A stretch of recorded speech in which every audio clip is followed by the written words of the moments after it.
예, 우리 금요성령 집회 오신 성도님들 환영합니다. 우리 한번 마음에 손을 얹고 우리 하나님께 한번 이렇게 고백했으면 좋겠습니다. 우리 하나님을 향하여서 사랑합니다. 감사합니다. 시작. 사랑합니다. 감사합니다. 예, 우리 이번에 앞뒤자 우리 성도님들 한번 바라보시면서 이렇게 한번 고백했으면 좋겠습니다. 사랑합니다. 축복합니다. 시작. 우리 한 번 더 이렇게 악수하시고 우리 동성이면 한번 꽉 안아주시면서 한 주간 애쓰셨습니다. 하나님의 평강이 있을지어다. 시작. 아멘. 예, 우리 오늘 말씀 보도록 하겠습니다. 사사기 19장 16절에서 30절입니다. 사사기 19장 16절에서 30절까지 말씀. 사사기 19장 16절에서 30절까지 말씀입니다.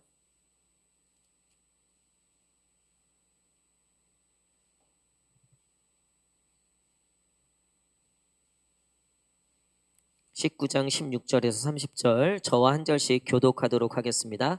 저녁 때에 한 노인이 밭에서 일하다가 돌아오니 그 사람은 본래 에브라임 삼지 사람으로서 기브아에 거류하는 자요 그곳 사람들은 베냐민 자손이더라.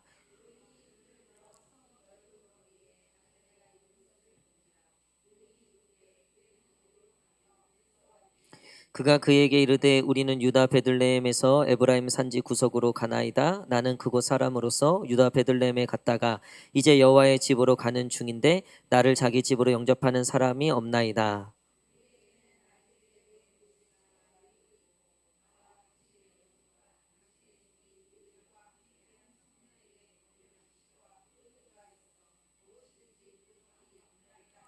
그 노인이 이르되 그대는 안심하라. 그대의 쓸 것은 모두 내가 담당할 것이니 거리에서는 유숙하지 말라 하고.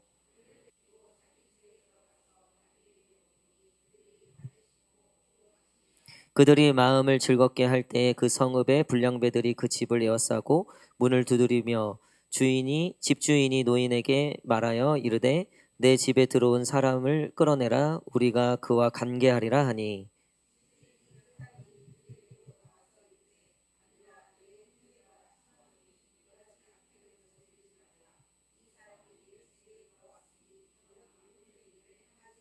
보라 여기 내 처녀딸과 이 사람의 첩이 있은즉 내가 그들을 끌어내리니 너희가 그들을 욕보이든지 너희 눈에 좋을 대로 행하되 오직 이 사람에게는 이런 망령된 일을 행하지 말라 하나.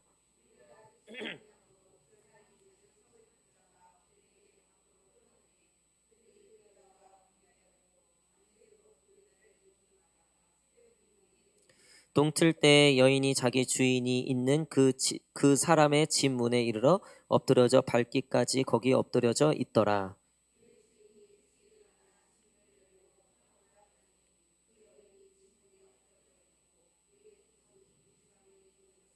그에게 이르되 일어나라. 우리가 떠나가자 하나 아무 대답이 없는지라. 이에 그의 시체를 나귀에 싣고 행하여 자기 곳에 돌아가서.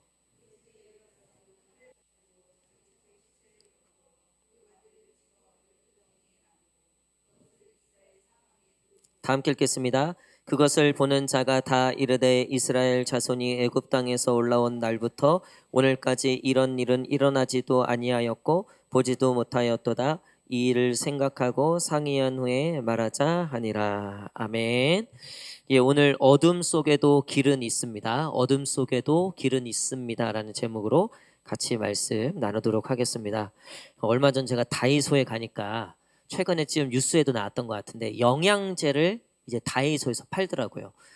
그 영양제들 뭐 비타민 D, 뭐 마그네슘 뭐 되게 다양하게 있더라고요. 평소에 인터넷이나 뭐 약국 같은 데서는 몇만 원에 사야 되는 게 거기 보니까 3,000원, 4,000원, 5,000원 엄청 싸게 돼 있더라고요. 그래서 저는 원래 그거 사러 가려고 한 게 아닌데 지나가다 보니까 있길래 이제 쭉 봤죠.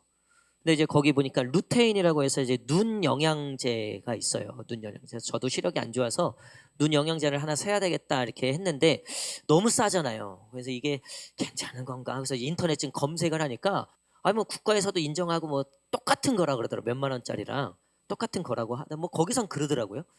그래서 이제 그거를 딱 사려고 하니까 그 인터넷에 보니까 자기 눈 건강을 테스트하는 게 있더라고요. 여러분 혹시 보셨어요? 뭐 이렇게 시력 검사하고 뭐 그런 것도 있는데 자기가 지금 눈이 건강한가 안 건강한가 그걸 테스트하는 게 있는데 그게 뭐냐면 암수능이나 명수능을 잘하는가를 보면 된대요. 암수능, 명수능. 이게 뭐냐면요. 여러분 우리가 어두운 데 들어가면 일단 보여요, 안 보여요? 안 보이죠. 근데 시간이 좀 지나면 어때요? 보이기 시작하죠. 눈이 암수능, 이 어둠에 적응하는 거래요. 또 너무 밝은 빛. 오늘 조명이 그렇죠? 이 조명에 우리가 적응하는데 이 밝은 것에 또 우리가 적응할 때 처음에는 아무것도 안 보이죠. 근데 시간이 지나면 그 조명에 적응한다는 거예요. 그거를 명수능이라고 하더라고요.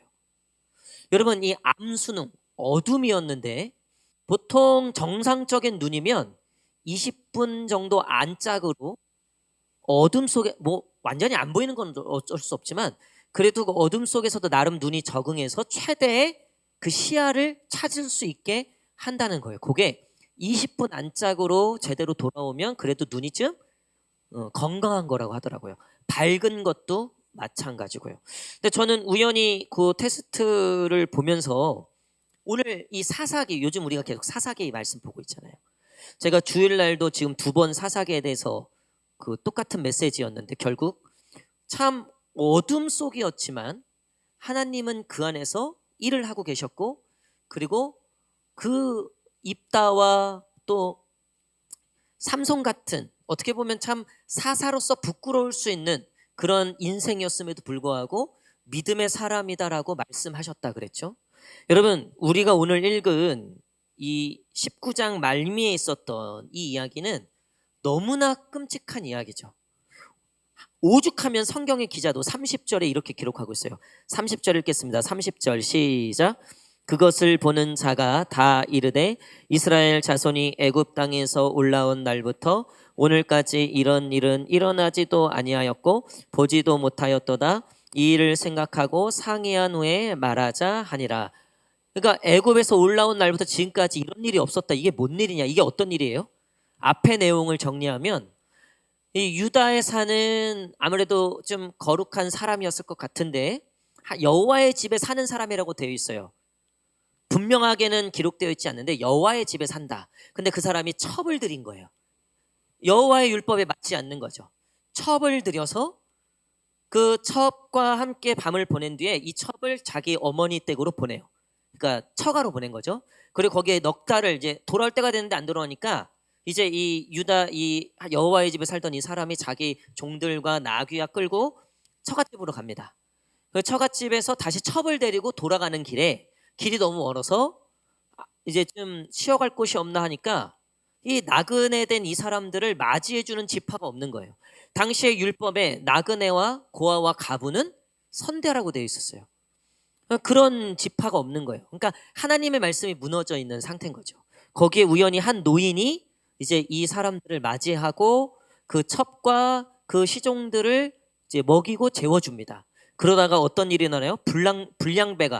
불량배가 와갖고 그 사람들을 끄집어내 내가 그들과 관계하겠다. 이게 앞에 창세기 소돔과 고모라에 나오는 이야기예요. 뭡니까? 동성의 이야기예요.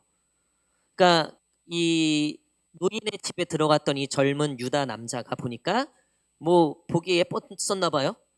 그러니까 이제 이 베냐민 지파에 살던 지금 이 노인과 함께 살던 그 불량배들이 와서 그 남자 꺼내라. 내가 그와 성관계를 맺겠다. 이렇게 얘기한 거예요. 그러니 이 노인이 절대 그렇게 죄악을 지을 수 없다. 근데 이 노인도 참 대단하죠. 절대 그럴 수 없다. 그 남자를 꺼내줄 수 없다 하면서 누구를 꺼내줘요? 자기 딸을 꺼내줬다고 돼 있어요. 내가 딸 줄 테니까 네 마음대로 해라. 그리고 나중에는 얘네들이 막 흥분이 가라앉지 않으니까 누구를 줍니까?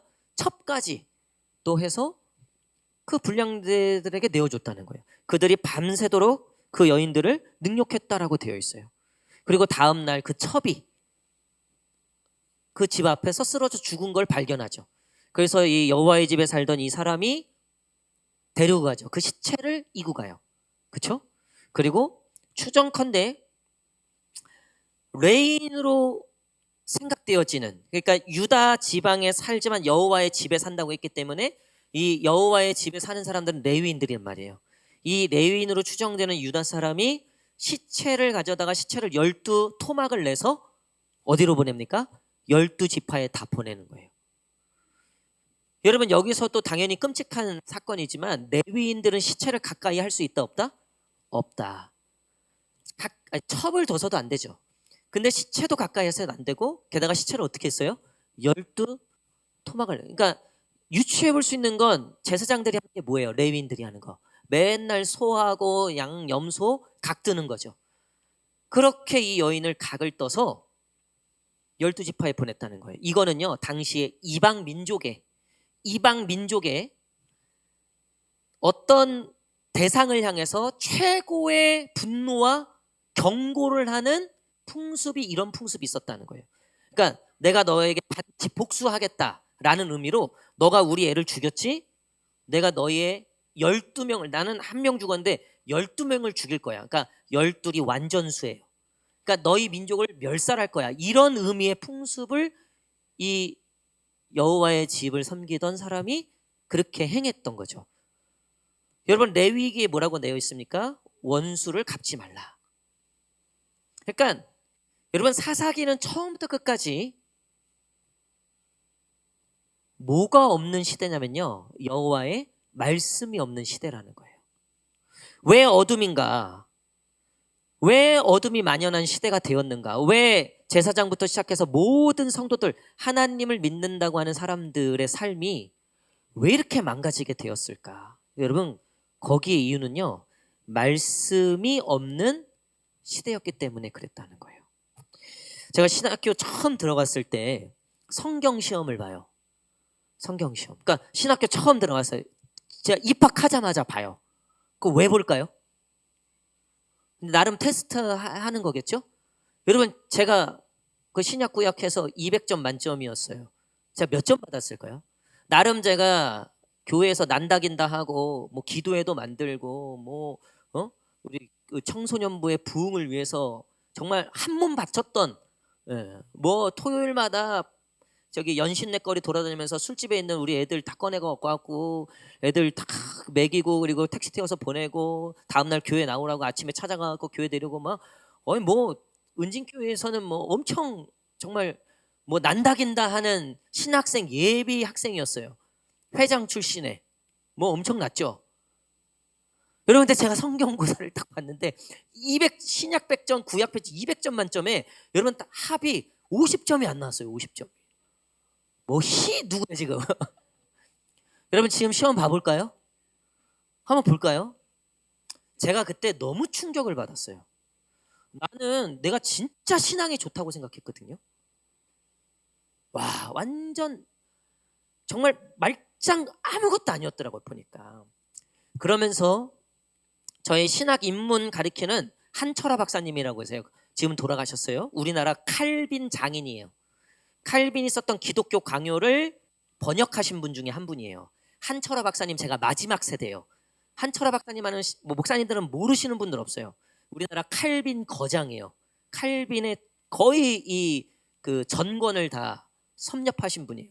근데 그 한철아 박사님이 이 시험, 그 성경 시험을 다 보고 뭐 성적들이 다 뭐 개판 저는 난 거예요. 그래도 진짜. 그러면 한철아 박사님 딱 이 말씀 하셨어요. 교수님이, 우리 예비 목회자분들, 말씀이 없으면 헛것입니다. 말씀이 없으면 요란한 꽹과리일 뿐입니다. 말씀을 모르면 목회를 할 수가 없습니다. 말씀을 모르면 아무 능력도 없습니다. 그러면서 그때부터 말씀을 엄청 강조하신 거예요.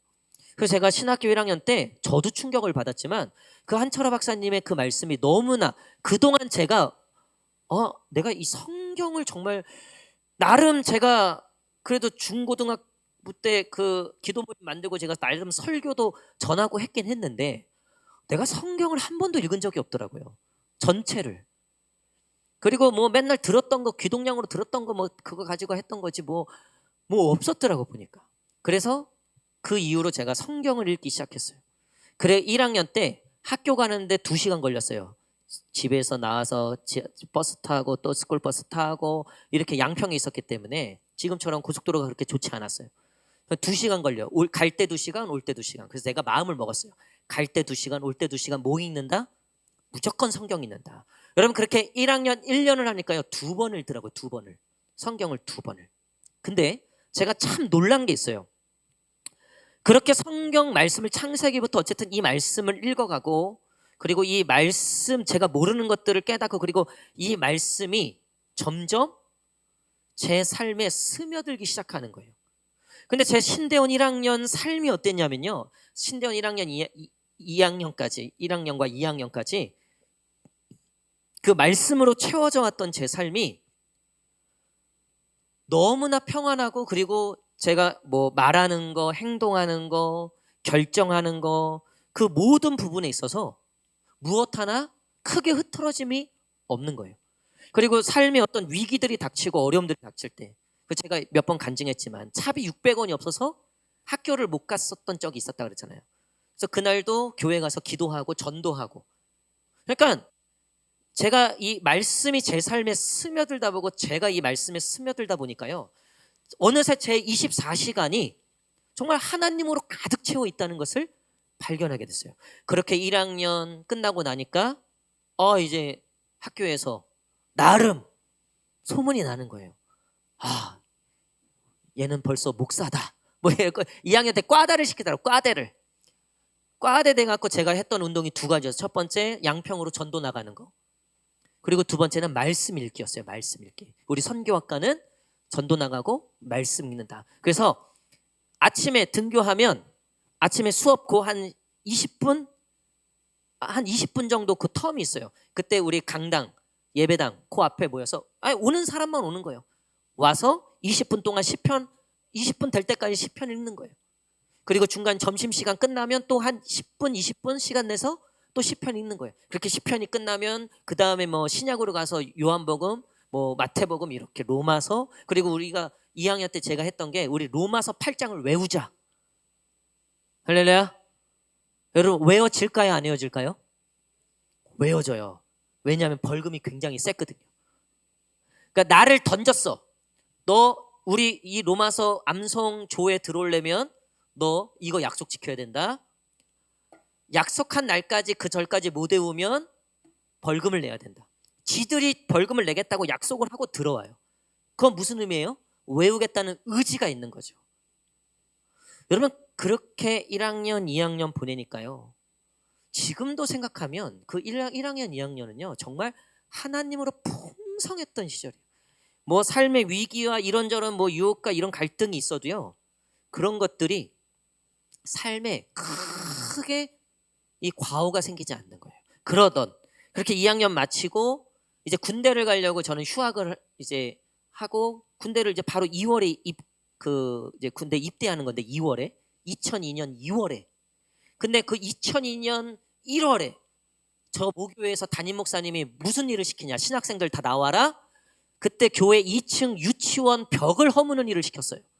한마 이거 큰 거 가지고 신학생 4명이서 하루 종일 그거 부시는 건데 안 부셔져요. 그거 진짜 안 부셔져요. 그렇게 2주를 하니까 벽 조금 한쪽 면만 부셨어.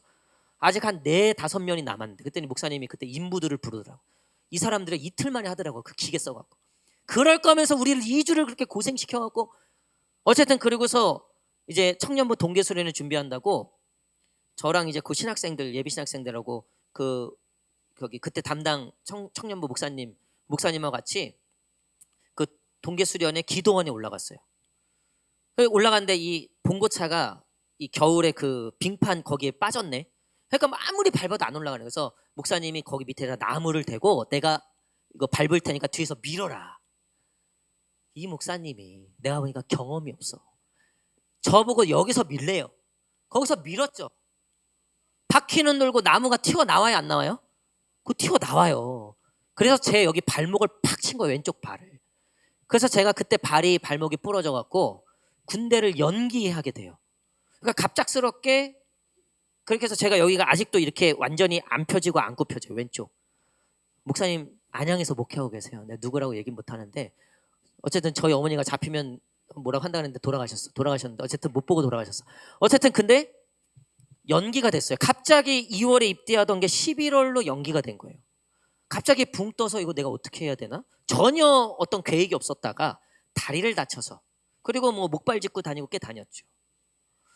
여러분, 근데 그 어간에, 군대 가기 그 어간에 제가 이 말씀 생활이 무너진 거예요. 말씀 생활이. 물론 다리도 이제 다쳤고 했긴 했지만, 근데 제가 군대 가기 전에 그 7, 8개월 정도 알바도 하고 뭐 나름 열심히 했는데요. 회장도 그때 이제 청년부터 회장을 시켜갖고 군대 가려는 놈을 잡아갖고 어쨌든 또 이제 11월에 간다고 어쨌든 회장도 하면서 나름 정말 열심히 했어요. 근데 제 마음에 만족이 없는 거예요. 자꾸 내 삶이 늘어지고 자꾸 마음에 미움도 생기고, 왜 그러나? 난 열심히 하고 있는데. 그때 사랑부도 열심히 했었어요. 그 장애인 부서 백민지 권사님하고 그때 같이 이렇게 열심히 사랑부서도 열심히 하고 했는데, 이상한 거예요. 보니까 제가 말씀이 무너져 있더라고요. 말씀이. 그 전에는 어쨌든 방학 때도 아침에 일어나면 말씀부터 보고 큐티하고, 근데 이제 이 다리 다치고 나서 군대 가기 전 요 몇 개월이 완전히 그게 무너진 거예요. 내가 나중에 군대 가기 전에 보니까 정말 이게 말씀 차이구나. 말씀이 있고 없고가 이렇게 크구나. 그거를 제가 그 군대 가기 전 그 3년의 어간 동안에 정말 뼈저리게 느낀 거예요. 여러분, 이런 끔찍한 일들이 발생했던 이유는 한 가지예요. 하나님의 말씀이 없었기 때문에, 하나님의 말씀을 듣지 않았기 때문에. 여러분, 이번 한 주간도 하나님의 말씀과 얼마나 가까우셨습니까? 이번 한 주도 내가 유튜브 시청 시간 동안에 하나님과 관련된 거, 말씀과 관련된 거, 나의 삶의 시간들 가운데 이번 한 주도 여러분 큐티하는 거, 또 우리가 예배를 참석해서 말씀을 듣는 거, 또 내가 따로 개인적으로 성경을 묵상하는 거. 어떤 분은 필사를 하신다 그러더라고요. 우리 필사 기간이 아닌데 그렇게라도 안 하면 절대 안 한다는 거예요. 어떤 분들은 성경 통독을 한다 그러더라고요. 여러분, 어둠이 만연한 시대는요, 말씀이 없는 시대예요. 우리의 인생도 마찬가지입니다. 말씀이 없는 인생은요, 마치 어둠 속에 있는 인생과 똑같다는 거예요. 어디로 가야 할지 몰라요. 그냥 즉흥적으로 그때그때 기분 따라 가는 거죠. 그때그때 그냥 내 소견에 오른 대로 가는 거죠. 여러분, 이 사사기, 말씀이 없는 사사기의 끝이 어떻게 끝납니까? 우리 마지막 21장 25절 한번 보십시오. 21장 25절. 이게 17장에도 한번 나오는데 21장 25절. 21장 25절. 우리 다 함께 읽겠습니다. 21장 25절. 이게 사사기 전체 주제예요. 21장 25절 시작.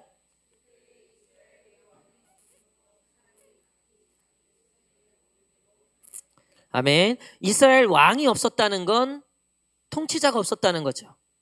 어딘가서 명령이 떨어지고 기준이 되는 것들이 없었다는 거예요. 그리고 어떤 시절 자기의 소견에 오른 대로, 그러니까 자기 생각이 시키는 대로, 자기 정욕이 시키는 대로, 자기가 옳다고 생각하는 대로만 그렇게 본능으로 살았다는 거예요. 그래서 우리가 읽었던 이런 끔찍한 일들이 생기게 되었다는 거죠. 여러분, 제가 그 죄가 헬라어로 뭐라고 알려드렸죠? 하말티아라고 알려드렸죠? 이게 뜻이 뭐라고요? 관역에서 벗어나다. 그러니까 관역으로 가야 될 것들이 관역을 벗어나서 다른 데 꽂힌 게 죄라 그랬어요. 여러분, 근데 성경의 라틴어 또 헬라어가 뭔지 아세요? 캐논이에요. 캐논. 근데 이 캐논의 뜻이 뭔지 아세요? 그게 기준이에요. 근데 이 캐논의 기준인데 당시에 중세 유럽에서 이 캐논을 어디다 썼냐면요, 여러분, 우리가 군대 우리 갔다 온 친구들 알겠죠? 사격할 때 뭐가 제일 중요합니까? 가늠쇠와 가늠자, 이 조준이 제일 중요한 거죠. 이게 0점이 잡히지 않으면 아무리 쏴도 엉뚱한 데 맞게 되어 있는 거죠. 그래서 나는 분명히 10발을 쐈는데 광역에 가니까 한 발도 안 들어가 있어. 옆에 보니까 20발이 들어가 있어. 딴 데다가 막 난사한 거죠. 여러분, 말씀이 뭐라고요? 캐논, 조준, 기준이 되는 거라고. 그러니까 우리의 인생에 말씀이 없으면 조준을 못하는 거예요. 그러니까 내 인생에 자꾸 헛짓거리 하는 거예요. 자꾸 내 인생에 자꾸 왜 허탕이 쳐지나, 왜 나는 열심히 살아왔는데 돌아보면 하나님 앞에 부끄럽고, 왜 이렇게 내 인생 난 열심히 살았는데 돌아보면 열매가 없을까? 여러분, 관역이 지금 왜 내 인생은 자꾸 관역에서 벗어나 있을까? 왜 기쁨에 꽂히지 않을까? 왜 감사에 꽂히지 않을까? 왜 영적인 것에 꽂히지 않을까? 왜 신령한 것들에 꽂히지 않을까? 뭐가 없어서 그래요? 기준이 없어서 그래요. 여러분, 기준은요, 내 철학, 내 역사, 내 기분이 아니에요. 말씀이에요. 말씀. 제가 다음 세대 사역하면서 가장 많이 느낀 게 있어요. 말씀은 안 읽어. 근데 아는 건 많아. 뭐 교회밥, 우리 동현이 삼봉 고향교회 몇 년 됐죠? 29년 8년. 그쵸? 28년. 우리 예은이도 8년. 영준이 몇 년 됐니? 23년. 저 정도면 교회 돌아가는 거 다 알아요, 몰라요? 다 알아요. 모르는 거 없어요. 교회 10년만 다녀도요, 교회 통밥 다 채요. 근데 제가 느낀 게 있어요. 동현이 얘기하는 거 아니에요. 근데 28년을 다녀도요, 경건의 모습은 있고 교회 신앙생활 모습은 뭐, 동현이도 찬양 인도할 때 보면은, 또 멘트 할 때 보면 뭐 굉장히 또 있어 보이잖아요. 그렇죠? 있기도 하고, 오늘도 서윤이가 이렇게 멘트를 이렇게 하는데, 마지막 그 멘트도 저도 되게 공감이 되더라고요. 내가 언제 저렇게 기쁘게 이렇게 뛰면서 찬양했나. 보면은 굉장히 감동이 되잖아요. 그렇죠? 근데 저거랑, 그러니까 저걸 무시하는 게 아니에요. 저거랑 내가 말씀을 보는 거는 완전 다르더라고요. 여러분, 내 열심이요, 말씀이 없으면요, 남을 찔러요. 정죄하기 바빠요. 그래서 제가 말씀드려요. 새벽 예배 열심히 다니시는 분들이 말씀이 없으면 어떤 거 얘기한다 그랬어요? 새벽 예배 안 다니는 것들만 찾아낸다니까요.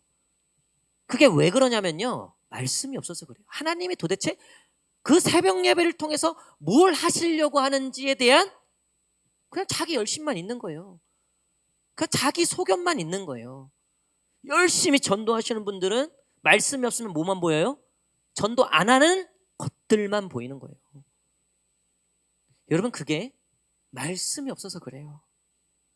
열매를 맺질 못해요. 자꾸 하말티야, 관역에서 벗어나요. 열심은 하는데 열매가 없어요. 그게 사사기 전체의 주제라는 거예요. 열심히 해요. 열심히 전쟁하고 막 하나님께서 또 용사라고 부르시면 또 막 열심히 싸우. 도루묵이야. 계속 쳇바퀴 돌아요. 여러분, 이번 여름 사역 다음 세대, 우리가 여름에 또 아이들도 많이 오고 너무나 기쁘고 잘했어요. 너무나 은혜롭게 잘했어요. 정말로. 하지만 저도 그렇고 아마 여기 계신 분들도 다 느끼실 거예요. 여름 사역 한번 잘한다고 해서 우리가 뭐 한두 번 경험합니까? 동계수련 때 은혜 받아갖고 뭐 하나님을 위해 살겠다고 했던 애가 한 달 지나면 안 보여. 안 나와. 다시 또 여름 수련회 간신히 와라 해서 이렇게 와서 또 하나님 만나고 또 하나님 위해 살겠다고 하고 또 부활했다가 다시 또 죽고, 또 동계수련 때 부활했다가 또 죽고, 얘는 부활을 뭐 죽을 때까지 부활을 하다가 부활신앙으로 살다가 죽네. 여러분, 그게 왜 그러냐면요, 말씀이 없어서 그래요. 여러분, 마음에 손을 얹고 생각해 보시죠. 정말 내가 이 말씀을 사랑하는가? 내가 진짜 이 말씀을 읽고 듣고, 내가 이 말씀을 보고, 정말 내가 이 말씀으로 내 삶을 스며들고 나도 이 말씀에 스며드는 삶을 살고 있는가? 내가 틈이 나면, 내가 짬이 나면 무엇을 하고 싶은 욕구가 있는가? 조금이라도 더 하나님 말씀을 듣고 싶어 하는가? 하나님이 궁금한가? 여러분, 말씀이 없는 시대, 말씀이 없는 인생은요, 소리만 요란해요. 교회에서도 보십시오. 말씀이 가득한 사람들은요, 그 말씀의 무게 때문에라도요 일어나지도 못해요.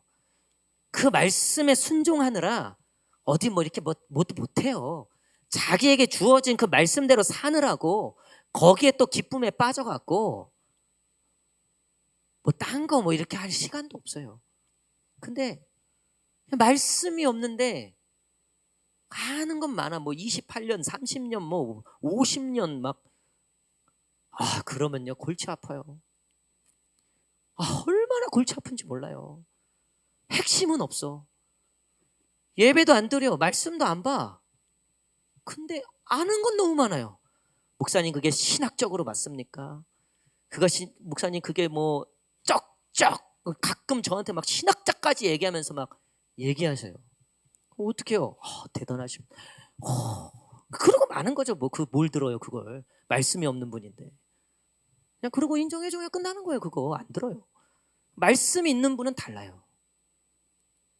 말씀이 있는 분들은 하나님이 그렇게 열매를 맺게 하지 않으신다는 거예요. 여러분 그러면 이렇게 말씀이 없는 시대에 이대로 사사 자기 소견에 오른 대로 끝나는가? 여러분 사사기 21장 다음이 뭡니까? 성경이 룻기죠. 여러분 룻은 잘 아시겠지만 이방 여인이었지만 뭐 멸망하고 죽어도 마땅한 이방 여인이었지만 하나님의 자녀뿐만 아니라 예수 그리스도의 조상이 되는 예수님의 이 족보에 들어가는 여인이 되죠. 그러니까 여러분 아까 제가 말씀드렸죠. 눈의 건강을 뭐로 체크한다? 암순응. 어둠이지만 눈이 적응하면 그 어둠에서도 시야가 생긴다 그랬죠. 여러분 어둠 속에서도요 길은 있습니다. 여러분 세상이 아무리 어두워도요 하나님의 말씀을 듣는 자, 하나님의 말씀에 감동되는 자는요 그 어둠 속에서도 길을 만들어내요. 할렐루야. 왜 불평하고 원망하고 그런 줄 아세요? 결국은 말씀이 없어서 그래요. 말씀이 없어서. 여러분 보세요. 다윗, 모세, 아브라함 뭐 너무나 많아요. 절망이 찾아오고 아픔이 찾아오죠. 때론 맞아요. 절망할 때도 있었어요. 막 하나님께 원망했을 때도 있었어요. 근데 결국 그 원망을 회개하고 그 절망 속에서 그들이 소망을 이야기하고 그들이 부정적인 마인드보다는 그래도 소망을 가지고 긍정적인 마인드로 변하게 된 모든 계기는 하나님의 말씀을 들었을 때예요. 할렐루야. 여러분 결국 다음 세대도 그렇고요. 우리 가정도 그렇고요. 우리 교회도 그래요. 말씀이 들리고 말씀이 임하고 말씀이 역사하시면 여러분 많은 사람도 필요 없어요. 아마 여기 계신 분들만 오늘 하나님의 말씀이 그 삼손에게 그 영이 강하게 임했다 그랬잖아요. 관통했다 그랬잖아요. 여러분 여호와의 말씀이 오늘 저와 여러분들을 관통하잖아요. 세상이 감당할 수 없는 사람이라고 이야기하고 있어요. 말씀의 결론을 맺도록 하겠습니다. 저는 이 충격적인 사건, 우리가 애굽에서 나온 이후로 이런 사건이 있었나? 어떻게 교회에 이런 일들이 있을까?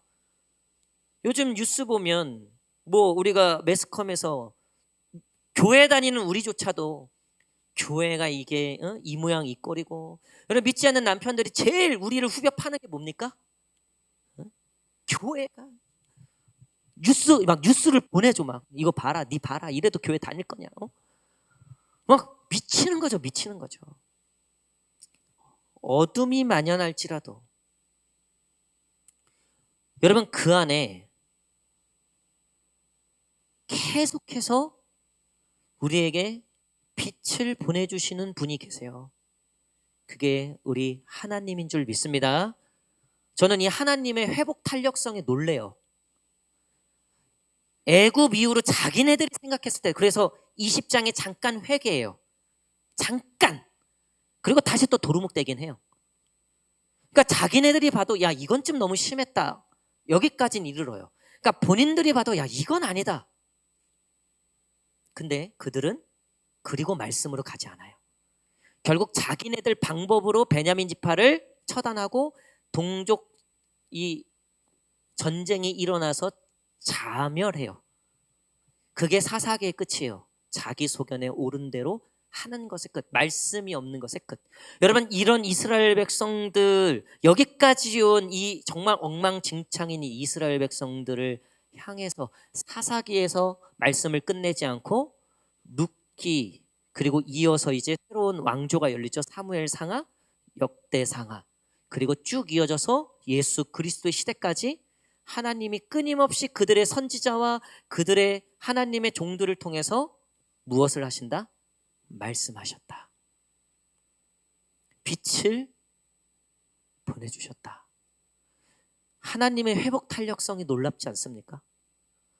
금요일까지 월화수목금 금요일까지 살아온 우리들, 얼마나 그 가운데 또 하나님 보시기에 부끄럽고 참 하나님 앞에 연약한 우리의 모습이 있습니까?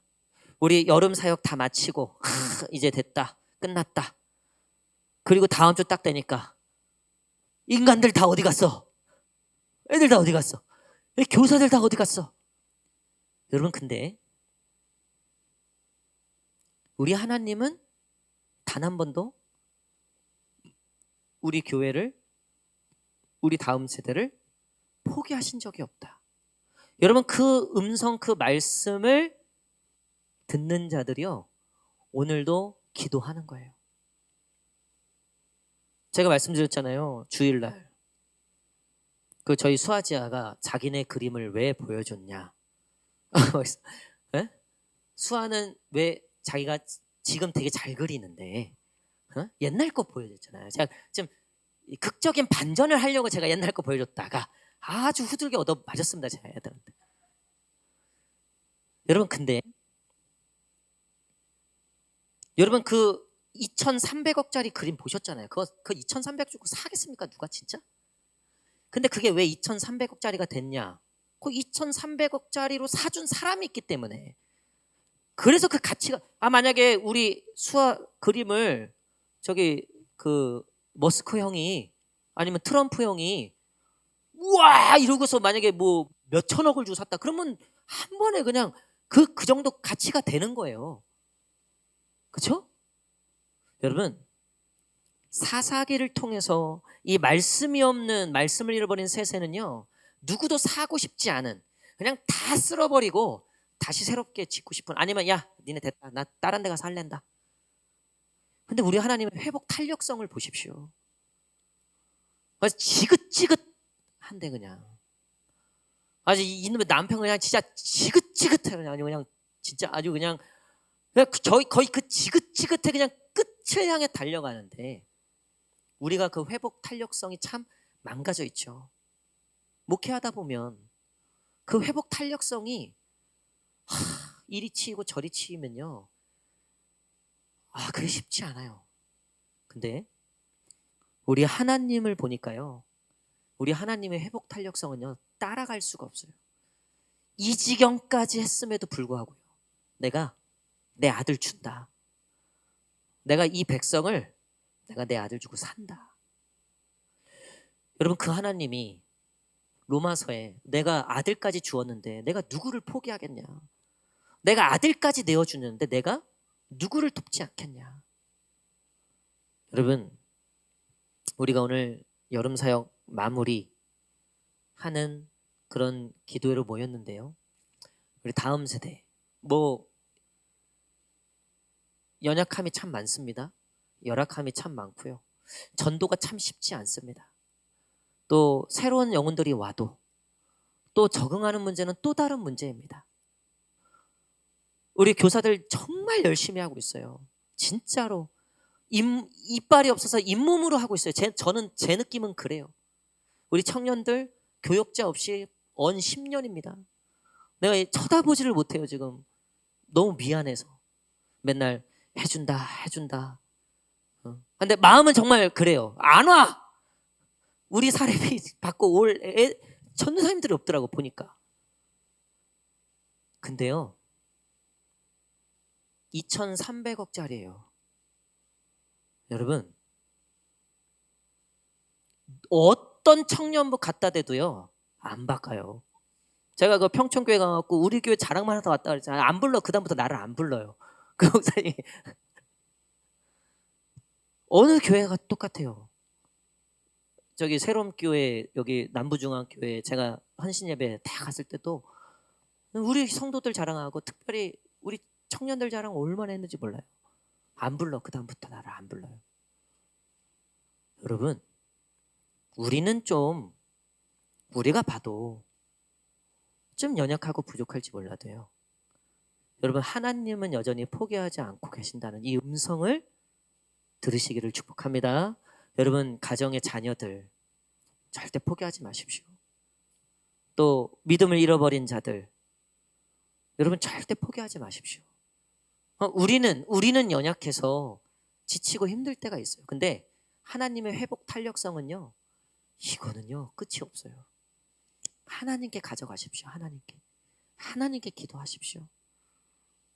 하나님께 기도하면 우리의 힘으로 안 되지만 하나님께서 우리 다음 세대를 축복해 주시고 또 우리 교회를 축복해 주실 줄 믿습니다. 우리 옆 사람하고 한번 이렇게 고백했으면 좋겠습니다. 어둠 속에도 길이 있습니다. 시작. 우리 주님 나를 택하사 우리 마지막에 불렀던 찬양 우리 다 함께 이 찬양 하시고 우리 기도하는 시간 갖도록 하겠습니다.